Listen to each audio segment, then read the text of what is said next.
everybody, and welcome to the Dark Match. Today is the night of, oh god, what month am I on? March 9th, and we are talking about TNA Impact. Yay. I am Jewish Angel, and with me tonight are... I'm the Lone Warrior. And I'm Tiefus, and I'm better than this guy. And I'm Mr. War Machine, and fuck you, Tiefus. Better than you. Suck a fat one. Anyways, we have an Iron Sheik tweet, everyone. Pardon me, this is my first time doing this, I believe. Only person who I'd be happy to take fucking baseball bat to the balls of the Chris Brown or the Chris Bosh is the Jose Canseco. I have no idea what that means. Who are those people? Except Chris Brown. I know who he is, because no leaf never Jose shuts up. Canseco is a baseball player. Yeah. I'm Come on, assuming man. I'm assuming he was before my time. Not really. No. Do you just not watch baseball? Not really. I think the most telling thing is that none of us gives a shit who the hell Chris Bosh is. Oh, I know who Chris Bosh is. Oh, okay. I have no clue. He plays basketball for the Heat, I believe. Okay. I thought he was some asshole on Oh, the yeah. internet. Sheik is notoriously famous for hating the Heat. Sports stars from different sports come and kick Chris Brown's ass. That works for me. Okay. This week we are reviewing TNA Impact for March 8th to 2012. And meh. I liked it. It starts off really fucking bad, like slamming my head into things, screaming at my television, stupid. And now we know what I liked it. It didn't last, though. I know. Like, about midway through, it just starts getting so boring. I slept through the stupid stuff. Hooray! It's kind of like it starts out on an incline, levels off, then it has a sharp rise and a steep drop. Yeah. I'd about agree with that. And kind of concaves out into a flat sea level existence. If this was a graph. You just had to just drag that metaphor out as long as possible, didn't you? Well, it is a line that does go on forever. Okay, we start off the show with a video package. Euclidean geometry! It's recapping Garrett Bischoff, because he needs a recap. Oh, yeah. That's left for His this. illustrious career so far. It's the recent history of Bischoff's career, and so it's like what 30 seconds of him getting his ass kicked. Yeah. What? And then it also includes his dad and Ric Flair basically telling him, "Hey, you don't come back here," and Hogan being all, "Brother, you gotta come back here, brother." And Ric Flair just starts yelling at him. He calls him a perverted bacon-eating pig. Perverted pig. He's got him riled up. He's popping blood vessels in his forehead. Garrett doesn't understand what he's doing to Ric Flair. It's kind of sad. Yeah, so I'm personally of the opinion that he should have just stayed away. I mean, Rick can't handle too much anymore. I mean, my God. Yeah, doesn't anyone understand what they're doing to him? Oh, they understand. They just don't care. Exactly. His wife needs to survive, though, because she needs that sweet alimony when she divorces him. I care about Ric Flair. I care. I kind of care. And just so you've heard it here, if you haven't heard it already, Eric Bischoff said recently in an interview that TNA should allow Ric Flair to go to the WWE Hall of Fame this year. Well, that's nice of him. What's his game? What angle are you working here, Bischoff? But once the video package is over, they cut out to the parking lot where Garrett has arrived, and he's telling the cameraman that he hasn't changed his mind. He's gonna continue being a wrestler no matter what his dad thinks. Fuck. Yeah, that's bad news for us. I still don't particularly care. like I kind of, like I hate the fact that it gets so much attention and that, like he's already part of this big thing, but It's like aside Eugene or Zach that- Gowen. Yeah. Pushed him too hard, too fast. He's nowhere near ready for it, and it's just gonna. yeah. It's like they're gonna get one good story out of him, and that's gonna be it. And they're gonna milk it for a little while, and then it's just gonna be like, fuck it.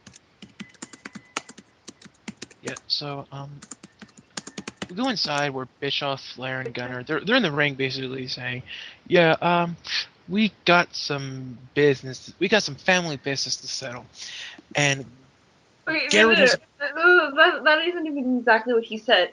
He was bemoaning the fact that he has to take care of family business in front of the whole world again. Maybe you shouldn't take care of your family business on Thursdays, Eric. You know when you have to do the fucking show. Or Yeah, maybe you shouldn't hire your son to be a corrupt referee and be surprised when he has a change of heart. Yeah. Wrestling business. Make a mental note. Thursday is not family business day. Yeah. It's just, That's family game night. Come on, thing. everyone That knows was that. strike one. as I said, Sorry. I didn't see this. I'm just going by what the spoiler said. So Yeah, I think we're all. If you don't want family business to be taken care of on your TV show, don't bring family into your business. Yeah. But they basically he basically says that Garrett's pushed pretty hard has pushed Sting pretty hard, and so Sting's gonna let him pick a partner of his own choosing to face off against Gunner and a partner of his choosing. And Bischoff says, me and Flair, we've worked together for 20 years. We've been through a lot. It's been the highs and the lows and the highs. And I was just looking out for my son. Rick was just looking out for his son the way he'd look out for his own son. I miss David Flair. I don't. Well, just for the music. Just for the music. I don't know. I personally hate anyone who was linked to Stacy Keibler in any way. Well, That was a joke. yeah. Sorry. Yeah. But People are fucking asleep tonight. What the fuck? Shut up, Mega Fighter. Who you call Mega Fighter? I know, that's Oh, harsh. Wow. Wow. That Way to call down the thunder. What thunder? Your joke fell flat. Ass munch. Your joke fell flatter than the parabola at the end of the TNA graph. Anyway, Flair was just doing his job. This is being why a no real- one likes you, Teepus. Plenty of people like me. But let's do the show. Come on. You just cut off Jess for no good. I'm sorry. Blah blah blah. Flair's a professional. Yada yada yada. Eric loves him. Garrett's gonna have a hard time because nobody in his right mind would want to be his partner. Yeah, because his last name was Bitchoff. He starts to play the I wonder who Gunner's gonna team with, but out comes Kurt Angle, and he's smiling and it's creepy and no.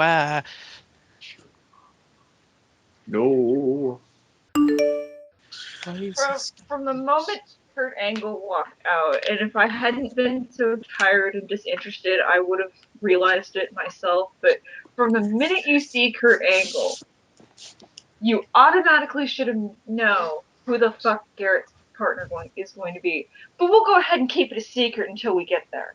Kurt Dude, Angle? even if I hadn't seen the last 3 weeks of Impact, I would I have. know, it's like, gee, As soon as you see him, even if you don't know the last 2 or 3 weeks of Impact, you're just like, oh, it's that guy. Okay.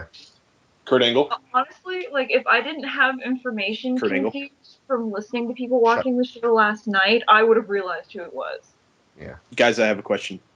Yes. Is it Kurt Angle? Yes, Garrett and Gunner and Kurt Angle will wrestle Garrett and Kurt Angle. Wait, Gunner and It's Kurt risky, Angle? but brilliant. What? Yeah. Just go with that. Just go with that. What? What? I don't. Don't worry about it. What? Way to ruin the surprise. think Moving I on. broke him. But they clearly, what? Okay, Keep going, so now Jeff. we've broken War Machine. Fucking hate this show. Fucking hate this show so goddamn much. So goddamn much. So Angle comes out and he says that, when he was growing up, he listened to his daddy, and he became an Olympic gold medalist. And Eric, he's got great advice, but Garrett just doesn't listen to him, and everybody already hates the Bischoffs. And everybody hates the Bischoffs, but he's gonna team with Gunner anyway to make Garrett, tap like the bitch he is. And meanwhile, Garrett's backstage, and he's like, "Oh, now who am I gonna get to team with me?" Spoilers. It's somebody you're going to totally expect. Is it just Sting? Or Kurt's whole thing lately just, we're going to make you hate someone for some really stupid reason. Like the whole Hardy feud he's been doing lately. I've heard the reason behind it, and it's just like, what? That's fucking retarded. Does he not get good motivation? Is that part of, having to sell your soul to TNA, is that you're not allowed to ever have decent motivation to do things? Well, I mentioned this last night. The reason they have so many feuds that feel so forced is because they have such a thin roster.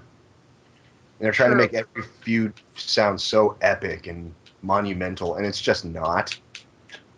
Yeah, they're like five. Guys just kind of fucking hate each other.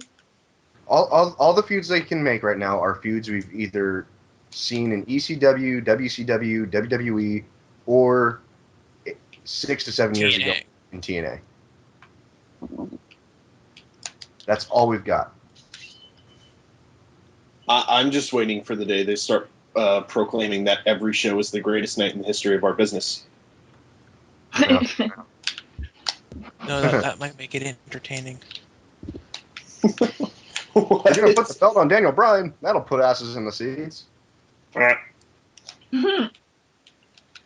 So why are you guys spoiling WWE shows? You don't even go head to head. We don't care. We're just doing things because we're a poor knockoff of really late '90s, early 2000s WCW. Yep. So and just like 2000 WCW, Booker left for WWE. Oh snap! Damn. Bringing up the big guns. All right. Let's get on with it. So back to this. Getting back to Impact, Sting's in the bathroom and he's got his face paint, and apparently he's losing his fucking mind while he's putting it on, and he starts cutting a promo on Bobby Roode, and I don't even know if I call that a promo. He's just madly rambling to his own reflection. Every other word out of his mouth, Bobby. Bobby boy. Bob boy, right. Damn it, Bobby. So, because it's not crazy enough, in walks Eric Young. Oh Jesus! Because he wants to ask Sting for permission to propose to ODB in the what? Yep. This fucking guy. Someone else do this. I just. So Eric, I kind of missed him out and out saying that he wanted to propose, but whether he did or didn't, it was very clear from the way he was talking. It's like, I want to do something really special for her, and what better place than in the ring? She it's her favorite place to be, is in the ring. So I want to do this, and he wants Sting's permission to have time to take ODB out to the ring to propose. Sting is so Looney Tunes that he keeps calling Eric Bobby, even though he knows it's not Bobby Roode. He still keeps saying Bobby. He even asked if he can Bobby. How she wants diamonds. She wants the gold. She wants the tag belt. He's like, she wants a title. Bobby, can I call you Bobby? Title belt. It's just, And he smears his own face paint on Eric's face and calls him a warrior. Boo! And Eric looks so freaked out and like just scared. yeah, like he looked so uncomfortable, and I don't know if he was supposed to or not. It's like the look on his face is like, Jesus, Sting, it's just an act. But the best part, of course, is Eric. Eric is quick to agree to the tag match. Just like, oh, okay, sure, whatever. And he's like, but she doesn't have a she doesn't have a tag partner. Like, who could she possibly get? And Sting is supposed, well, the answer is obvious. Like, you should know. And Eric proceeds to name off, like all of the current face knockouts, and Sting's finally, fuck it, let me get it off. It's you, Eric Young, will be her tag partner in the fucking women's division. God Oh my God, he's Harvey Doing Whippleman. that for a while now. No, he's Andy Kaufman.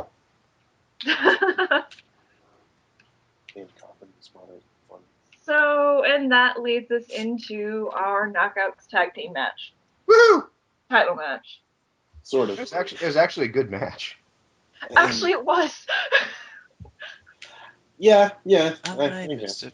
It's like since they got the enjoyed Russo, seriously, like it still wasn't a great show by any stretch of the imagination, but since they got rid of Russo, the quality of TNA shows has improved significantly, and you can see them really actually building to some actually interesting booking and storylines. But we'll see if they can maintain that. But yeah, with this match, ODB and Gale start out, and they have a bit of a little bit of a slobber knocker, and Gale tries to go up top, but gets overpowered. So I'm kind of weird when I report what happened. But they go back and forth a little bit. Madison Rayne comes in and he rams her face repeatedly into the turnbuckle, into her crotch on the turnbuckle, I should say, because she's sitting up there for some reason, and hits a Fez press for a 2 count, and Gale tries to hit the neck breaker, and you get action spills out on the floor, and sure, you know what? Fuck it. If you want to know what happened in the match, go watch the match, because it was a good match. It's worth watching. If there is one thing like I'd like to spotlight in it, it was at one point Eric's in the ring and he manages to get a double fireman's carry with Madison and then Gale on top of her, and he just does the spin around and then put them down because everyone's dizzy. Yeah. That's actually kind of impressive to watch. Although it probably doesn't have too much to do with how strong Eric is, so much as how anorexic the other two are. Well, you can't call Gail Kim anorexic. She married a chef on the Food Network. Okay, anorexic is really Is it hard. Tyler Florence? Skinny and small enough that it probably doesn't take much to carry them both. Yeah. Is it Tyler Flay, Bobby Florence? No. Match ends with They're the same person. Eric is trying to fight Gale, and Madison runs up with one of the belts and nails him in the back. And for some reason, this causes him to collapse. I think he was supposed to be like mildly unconscious, like temporarily unconscious. He falls right onto Gail Kim, pinning her. In the missionary position without his pants on. Yeah. Well, he's got like a little black underoos kind of thing going. And the tassels. Yep, the boot tassels. So, 1, 2, 3, our new Knockouts Tag Team Champions, Eric Young and ODB. Why the fuck not? I care so little about those belts that why not? Yeah, those belts pretty much have no meaning. So it doesn't really matter. It's just stupid. Yep. I mean, come on, let's be honest. It's dumb stuff. It's dummies. But this leads into what is easily the best part of the entire night. Like, legitimately, I loved this, and not ironically, this was actually this was a good thing.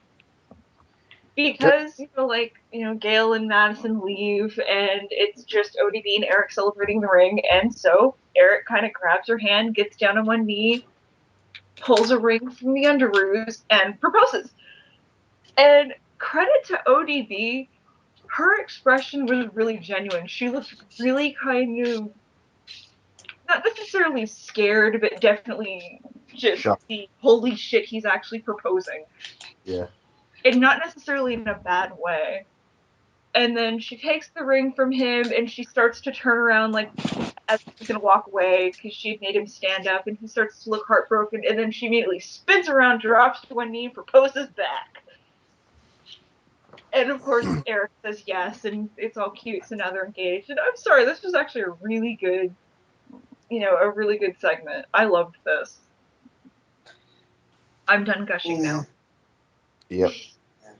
It was an interesting thing. I mean, I know marriage angles in wrestling always end the same way, but this is probably one of the more original and better ways to start this one off.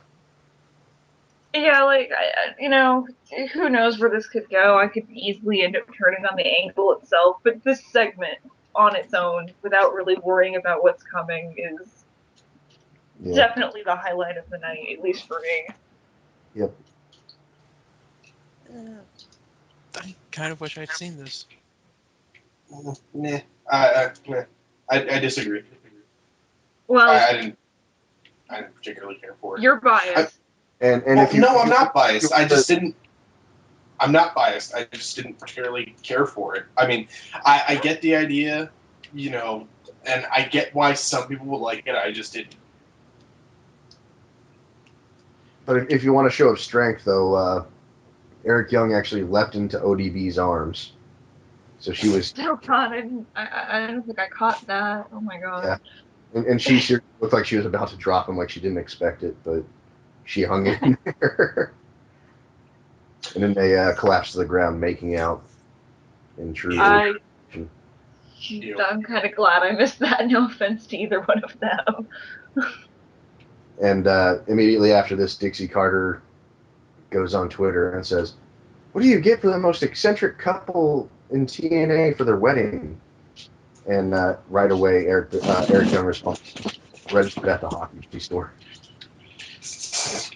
What? They registered at a store for hockey jerseys. Oh my God.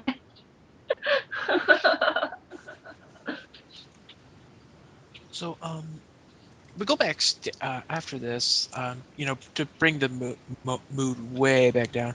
We go backstage to Bully Ray, and he's saying that, memory loss is a sign of concussion, but he'll remind James Storm that, damn it, he's the guy who gave it to him, because he's not going to make it to lockdown. Bully Ray's going to take him out. Oh. Okay. Like on a date? Seems like everyone at TNA is hooking up these days. Yeah. You got Sting and Jeff Hardy. Oh well, that's broken romance right there. I mean, I don't really, I don't know if you follow the backstage gossip, but apparently it's just bad things all around. It's horrible. It's torrid. I don't even know if torrid's the right word. It's just, I don't know how to describe it, but it's definitely, there's no good feelings there. Yeah, Bully's in the back. He cuts his crappy little promo on Bobby Roode and it's James Storm. I'm sorry. I always get those two mixed up. But, in your defense, he switches gears later. Yeah, but never mind that shit. It's time for the X Division title. Oh snap! Yeah. Yay! I don't know how to feel about that.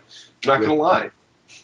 With Austin Aries versus bastard son of Ricky Dragon and Rufio from Rufio or whatever his name is from Hook. Zima Ion. Haven't we seen this match at least 20 times now? We've seen all these matches 20 times, except for the last match. Let's skip it. No, we have to Seriously. talk about it. No, But before that, though, before the actual match itself, we get a promo from Aries complaining about the fact that there's a title match on free television, and going on about, I don't even know what he said, but I forget that every so often Aries becomes the IWC Yeah. and begins to channel the collective voice of it, and it's weird. It's like, please stop breaking the fourth wall. Yeah. is he Aries heel? basically Is he face? What is He's he? heel. He's a heel. Unfortunately, Zima is now a heel too. They're trying to make So Austin the so this CM. is a heel versus heel match that no one wants to see. Yup. They're trying to make Austin Aries the CM Punk of TNA, and it's just not working. No. Never TNA. Don't do it again. But You will stop immediately. it was an okay match up until near the end, where I mean, this is about where I came in. So it was an okay match, and it was an okay match up until near the end, where Zima Ion gets a hold of his stupid little spray can, and he tucks it into his trunk. And I don't know how the hell the referee or Aries didn't, notice the fact that suddenly he had he went from, guy wearing a trunk to guy wearing a trunk with either a huge goddamn boner or something in his pants. Yeah. But he goes to spray Aries in the face. Aries ducks, and then takes the can away from him, looks at it, and sprays Ion in the face as the referee turns to look at him. Oh, And heel tactics. And it was stupid. And Yeah. Zima Ion wins, which means they're still gonna have the goddamn match on the pay-per-view or something probably. Let's move on, please. No one cares. So more Bobby Roode, or not Bobby Roode, but more Bully Ray. Oh no, we missed something. Oh, Did we? yeah. Yes. Oh, yes. We forgot to mention that there's a stranger on the grounds, a large man in a black and purple suit. And it's not Sting dressed as the Joker this time. It is And it's not not the Undertaker, circa the early to mid 90s.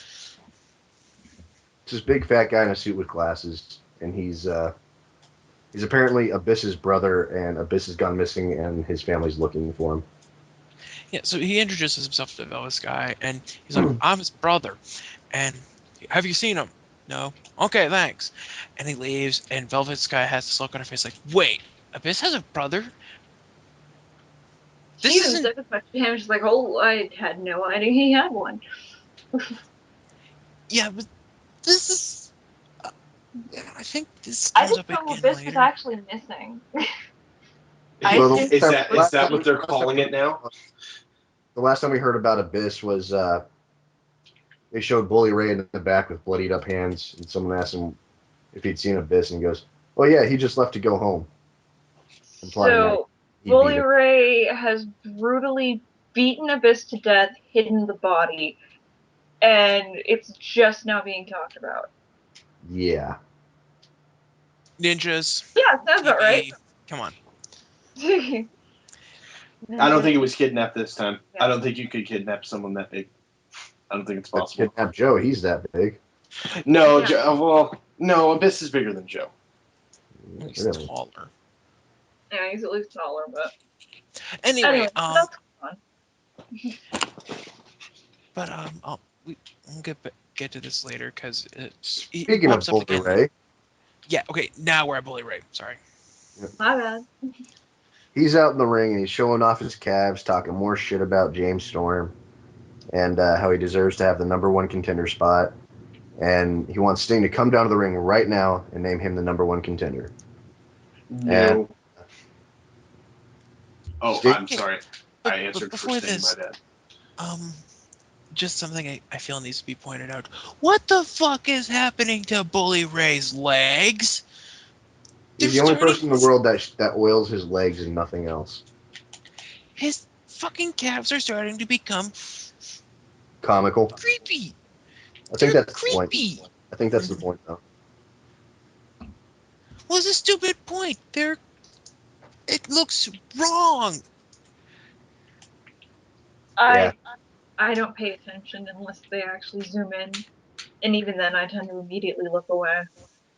But anyway, Sting comes down to the ring and says, "You know what? You are the #1 contender. You get Bobby Roode tonight," or something like that. I don't know if it was tonight or not. I stopped paying attention. But Bully Ray starts celebrating and offers to let Sting touch his calves, which Sting very quickly turns down. And, I'm not doing it. You can't make me, TNA. We're not going to make you do it. No. And as Sting is leaving the ring and going up the ramp, he stops and says, "Oh, by the way, The match is next because that's the kind of GM I am." Yeah, he says it'll be right after the break. And it's like, how often do you ever actually acknowledge your commercial breaks? Made even weirder by the fact that, like, that's just so unnatural. Again, it's that fucking fourth wall thing where it's just like, I understand that there's like a certain level of audience participation that goes into wrestling, they're trying to give off the feel don't fucking hit that on me. They're trying to give off the feel of a live show, and it's just so dumb because we all know it's not. Well, and not even that. Live shows could give less than a fuck what happens during the break. If there's a match going on, they don't stop. Yeah. Yeah, they don't stop to acknowledge it all the time. Anyway. Also, Sting's face paint was weirder than normal, but that just he didn't have a face. He just had some black smears, and he came out and he smeared some more red and black on his face. He ultimately wound up looking like Kane in face paint. Yeah. So the thing that ended up pissing me off is that he's running around in just casual clothes. Yeah. But with face paint. It's just like, that looks so fucking stupid and really weird. Get the man a goddamn costume. If we're going to bring him back, if he's going to go back to face paint and wrestling, I've seen the stuff he used to wear. Get him a costume. Even if it's Can he at least wear black a fancy trousers, a suit? black shirt, and a fucking trench coat. Get him something. Coming down in flannel and face paint is just too goddamn stupid. So, Anyway. we got backstage and Bobby Roode's yelling at Sting that, I can't defend the title tonight. And Sting goes, well, you're not. I mean, you've got a title defense against Storm at Lockdown, but, you're not wrestling for the title tonight, so get the hell out there because Bubba's waiting for you. So, wait, hold on. I'm what? Sting never actually made Bully Ray the #1 contender. He just said that he would get Bobby Roode in the ring. Yep. And so I misspoke earlier. I apologize.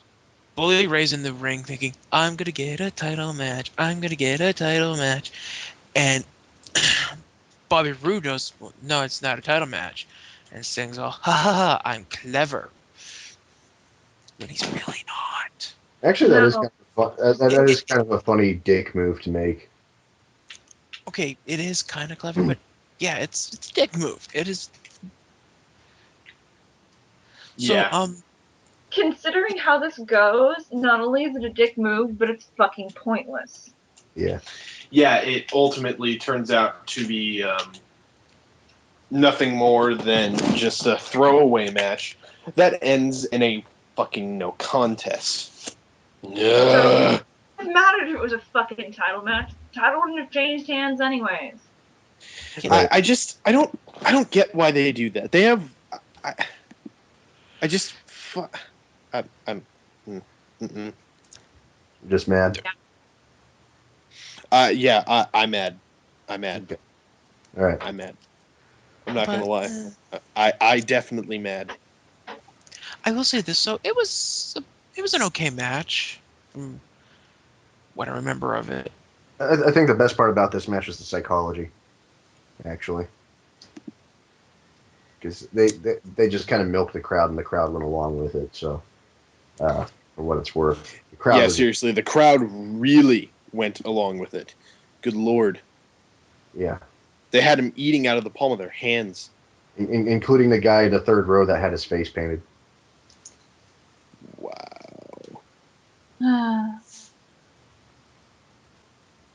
So, yeah, James Storm comes out. He chases off Bubba, and then he kicks Rude in the face, and no contest, whatever. We go backstage to Garrett Bischoff again, and he's basically says, he's been in the ring with Gunner, so, whoopee-doo, it's fucking Gunner. But now he's got to deal with Kurt, and, Kurt is Kurt fucking Angle. I would like to state for the record really quick that if Garrett Bischoff isn't scared of you, you need to quit wrestling, like, forever. Yeah. Yeah, you're done. You've successfully fallen so far down the ladder that you can't get back up. Yep. I don't know how you reached this level of fail, but you did. Congratulations. I guess. So, In the theory. cameraman, well, yeah, it's Garrett. It's like Gunner, no big shit. Kurt, ooh. So the cameraman asks him if he's figured out who he's going to team with, and Garrett says, "Yeah, he's got somebody, but you're going to have to wait and see." I'm still betting it's going to be Kurt. Yep. Oh yeah, like obviously. I like those odds. So we then bounce somewhere else backstage, and Matt Morgan and Crimson are talking with Abyss's brother. And he's again asking, "Have you seen him?" And they're like, "No." And he leaves, and Morgan looks at at Crimson and goes, "I didn't even know he had a brother." And then they start talking about how they've got a shit happens. They lost the titles, whatever. We'll beat up Robbie E and Robbie T and become number 1 contenders again. Oh God. Yep. Oh, Now, yeah. I think my problem now. I kind of like that. They're talking about how they're trying to make it because Crimson's like, we lost. It happens. You got pinned. It happens. It's your fault. Whatever. Let's move on. So they're trying to make it seem like they're gonna feud, even though we know they're not going to. They're kind of going for that Chris Benoit, Chris Jericho tag team from back in 2001. Yeah. Yeah. 2000. So but no, my problem is more with this whole Abyss's brother thing because they're really trying to they're really making his Abyss's family line the most convoluted piece of shit since the Kane Undertaker family relation. Yeah. Yeah. But the thing is, though, with the whole Undertaker Kane situation, as contrived as that may be, it's still as simple, and you can still see how it's possible. Oh yeah, but with Abyss is like, where did this brother come from? Because This is wasn't some his straight up soap opera bullshit with Abyss. yeah? I mean, we know he's got a father in James Mitchell. James Mitchell. And wasn't his brother or whatever Judas Macias or whatever? Yeah, I thought so. So So is this only- Judas Macias? See, no, I'm gonna have to go No, out on a limb and assume that they're just making it's almost a retcon because you know what? I don't know any of this stuff. I mean, This is all to me, so they might just be going, "Fuck it, no one remembers." yeah, but this is well, kind I of mean, sorry, go ahead. no, go ahead. Well, no, seriously, go ahead. Oh, I was just gonna say it's kind of like with Kane's backstories was like he was in a mental asylum, but first he went to school with horrible burns and banged a cheerleader or something, and got a No, cheerleader he was killed. in mental hospital. No, you're talking about that novel. I'm talking about Katie Vick. Oh no, even within the confines of that shitty fiction biography about him, he went to the mental hospital first, and that's where he met Katie Vick because her mom was the doctor giving him primary care while he was in the hospital. Oh well, And then I didn't read yeah. the supplemental material. And then he got released into her custody and went to school with Katie, and they grew up together pretty much. It's still stupid, is my It is. point. It is. It Well, is. and I just have one question. How does Relic fit into all this? He's killer spelled backwards. I got that far, but I'm failing at the other connection here. He's I killer think spelled backwards. I think we've gotten wildly off track, even for Point us. is, the guy playing Abyss's brother is fucking Abyss. No, it's not. Yes, it is. It looks nothing like him. No, you see, the only thing you're using as evidence is the weight, and you haven't even factored into the bullshit. I've got pictures of Abyss without his mask on. Prove it. All right, I will, motherfucker. I will fucking prove. Okay, I just want it to be Abyss, because at least then it's really stupid, and they can claim that, he at least wanted people to, care about him. He wanted to see if people gave a shit about him, because they've never seen him without the mask on. I swear to God, it's not him. That, honestly, I don't know if I'd necessarily be upset by the, I'd be okay with that kind of angle. Yeah, look at that. Look at that, War Machine, and tell me that's fucking the same guy. Dude, it is the same guy. That is not the same guy. We had this discussion last night. And you're wrong. You're wrong. Your face is wrong. And so is Abyss's. It's not him. No. Everyone's wrong. Okay. It's not Abyss. Okay, that's settled. I'm sorry for bringing it up. Let's move on. Matt Morgan and Crimson versus Robbie E and Robbie T. Matt Morgan and Crimson win. Let's move on. What no mention War of Machine really is wrong. Let's move on. fucked up sweaters. Your face is wrong. Fucked with sweaters. Both of you shut up. He did. He caused it. It's his fault. He did it. Right. No. Girls, shut up. Oi! What are you? Call the girl. Not you, Duos. The other two. Oh, okay. Hey. Anyway, Robbie E and Robbie T come out wearing stupid-looking shirts. They lose. Moving on. Okay, yeah, that covers that quite nicely. Fuck. Once again, a segment that doesn't involve Abyss.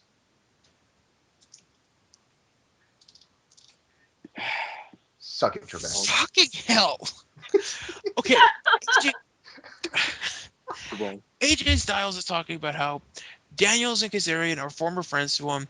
He's got a way to deal with them that they're not going to like it. There's more stupid Gunner shit. Nobody cares.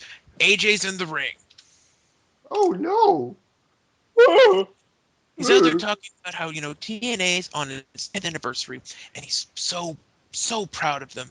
He's proud that he's been a part of this company for, and making it what it is today. And you kind of feel bad for him. And, he's fought a lot of big names that have come through the company. And he's about to start talking about something else, and out comes Daniels and Kazarian.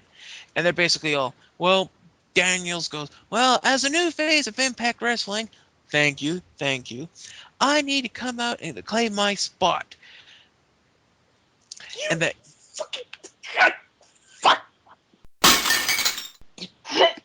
Claim your spot. You've been in the company since its genesis. You have a spot, you idiot.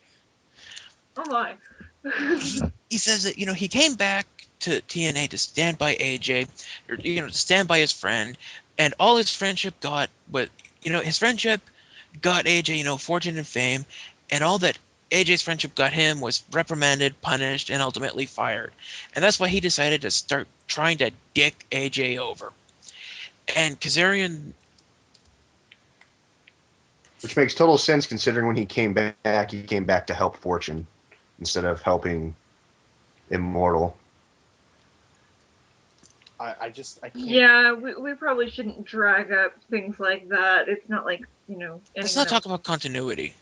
Come on. No, let's talk about continuity. Let's talk That's all about we have continuity. left. We'd be here all fucking night. So And we're Kazarian almost done. They have no motivation as villains. There's nothing I for them. fucking do.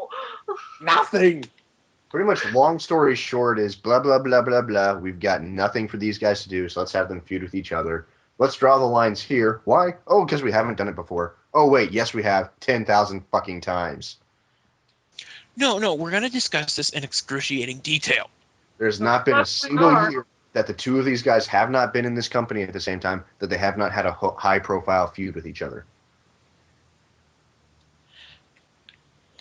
They have nothing. Kazarian asks AJ if he wants to know why everyone keeps screwing him over, and it's basically for the same reason that everybody screwed over Sting in the 80s and 90s, because he's too damn gullible and trusting. And he starts listing off all of these people who have ever stabbed who's ever stabbed AJ in the back. And then he goes, "Have you ever stopped to think maybe it's not everyone else who's the problem, but it's your stupid ass?" And there's something wrong with AJ, and he's a disease that needs to be cured. And What? AJ's like, okay, whatever. Fuck you both. I don't need friends. Because all I see out here are a bunch of backstabbing pricks, and I'm not going to associate with friends anymore. I'm just going to take with an asshole. And out comes motherfucking Ken He's Anderson. gonna do what with an asshole? He's Massage going to his start influencer. working with... He's going to... I'm just. He's going to... No, it's not. No, it doesn't. You know, fucking. it's so sad that this episode is really begging for a slash fic from War Machine, but I know. Jesus Christ. Anderson comes out. Him and AJ beat up Daniels and Kazarian. Fucking hell! Anderson, yeah, because Anderson has never turned on AJ. Oh my god. That was honestly my immediate thought. As I saw Anderson, and my first thing out of my mouth was, "What the fuck is he doing on my TV?" I thought I didn't have to deal with this shit anymore. No, the way that they were building up to it, where AJ's in the ring and he's like, "I'm gonna take up with the, come on, you all know what I'm gonna, you all know this," and then Anderson's music hits, and it's like, he didn't even do the Anderson. He just says asshole. Screams asshole at the top of his lung like a war cry. Asshole is Anderson's war cry. Anderson, you are not the tick, and this is not a spoon. Get your cereal out of it. What? For assholes everywhere, we must defend the sacred assholes. Okay, we're almost done. Garrett sticks his head into the locker room, into a locker room, and he's like, "Hey, are you ready?" And then he goes to the ring, and I still think it's gonna be Kurt, or maybe they got the Ultimate Warrior. Honestly, I was almost expecting Hogan, but it's like, no, Kurt, definitely. I was thinking maybe Kamala recently after his diabetes amputation surgery. Oh, darkest sketch, bro. No. I thought it was gonna be Chris Benoit. Oh, God Oh, damn it. Oh, wow. he's gonna be Okay. Brian Kendrick, fresh off his last bong hit. Take it back to a lighter area here. So Thank we you. we go to the ring, and Gunner comes out, Angle comes out, Garrett comes out, and then there is a pause. And then out comes Jeff motherfucking Hardy. Oh, Out of my field, let me tell you. I And totally didn't see that coming. It surprised the hell out of me too. It surprised no one. This is sarcasm. The only reason why I didn't know it was going to happen is because I was paying so little attention. And as soon as his music hits, it's like, oh, Stephanie, you fucking retard. Why did you not realize it would be him? Of course it's him. He's feuding with fucking Angle, which is the only reason why Angle came out to help Gunner. It's just like, we got two guys in a long-term feud putting a tag team match against each other. and one of their partners is announced, but the other one has a mystery partner. Except this third wheel has an ongoing feud right now, and that other guy has nothing going on tonight. What the fuck were we supposed to expect to happen? We were supposed to expect something logical, something dependable from this wrestling show. But of course, You know what? we get nothing because it's TNA. The dependable thing. It was logical and I think that's the only reason why I was still expecting it. I stupid. keep forgetting Russo doesn't work here anymore. So it's like I'm waiting for something really stupid to happen. Just one big what the fuck. You know, at least the booking makes sense and the matches make sense now, even if the writing doesn't make sense yet. Yeah, you know, like. Well, no, I shouldn't even say that. The writing does make sense. It just sucks. But, it's like watching a Superman movie only to have them not acknowledge until the final scene that Superman is Clark Kent. One sec. What? What? If it's like the writing for this angle, this little like storyline tonight about the mystery opponent, it's seriously like if you had a Superman movie, but they never the movie never acknowledged to the audience until the very end that Superman is Clark Kent.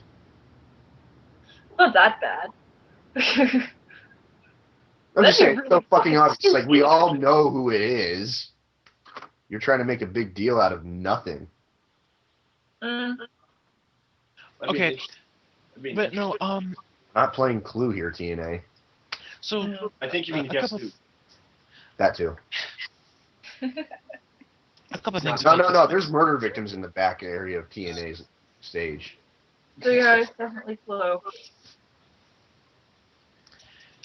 So yeah.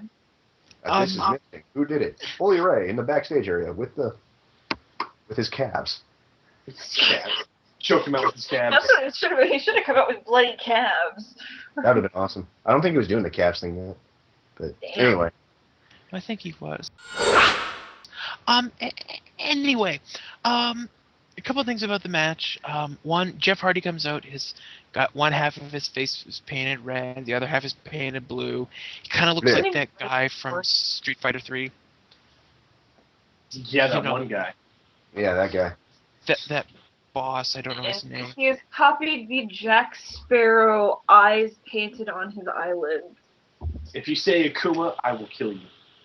No, it's not Akuma. It's that tall guy who everybody hates because he's broken or some shit. Point is... Seth? No, that's Street Fighter 4. I was just throwing that there. Okay, fuck it, whatever. Yeah, Jeff's got his eyes painted, he's got eyes painted on his eyes. And the other thing to note is, in a match where you've got Gunner and Jeff Hardy, the guy with the stupidest tattoo is still fucking Garrett Bischoff. With his fucking name tag. With his name tag on his chest. I'll work at the concept. Be a jackass. Anyway, point is, match is shit because it involves Garrett Bischoff. At one point he does this move. I don't know what the hell he was going for, but he drops Angle on his head. Kind of looks like he dropped Angle on his head with it. I would like to state something really quick. Let's not insult the word move by associating it with Garrett Bischoff anymore. I think it's taken enough punishment. He attempts a physical exertion. Even then, I think that might be a little too much, but you know what? We're going to have to take it. He does some shit. Yeah, there we go. He fucks up the butt and presses. Wow. Garrett Bischoff goes up to the top for another botch.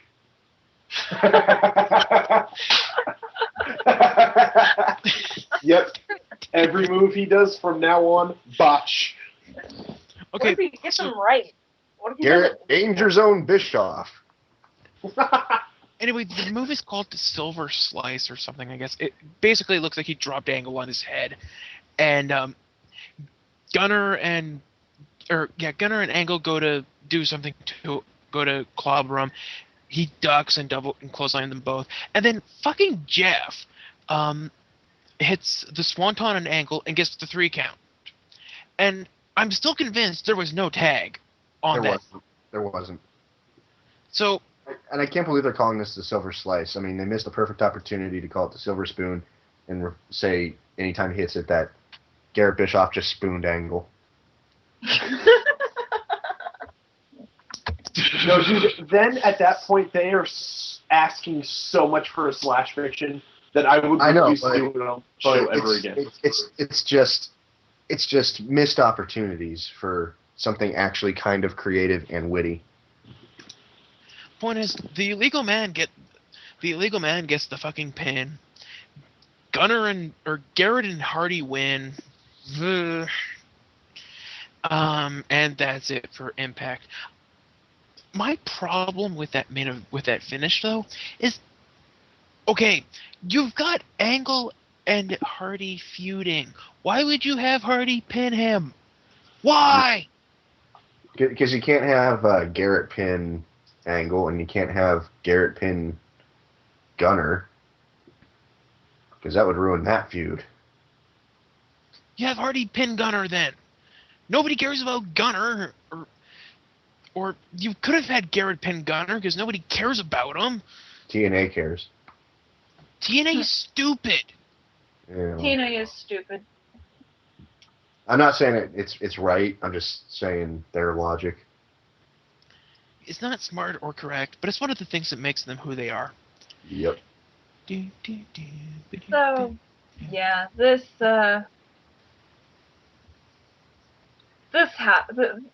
episode happened. Yeah, literally. That's about as much as you can describe it. It kind of happened. Like even as much as like some of the stuff in the beginning really annoyed me because of how dumb it came off.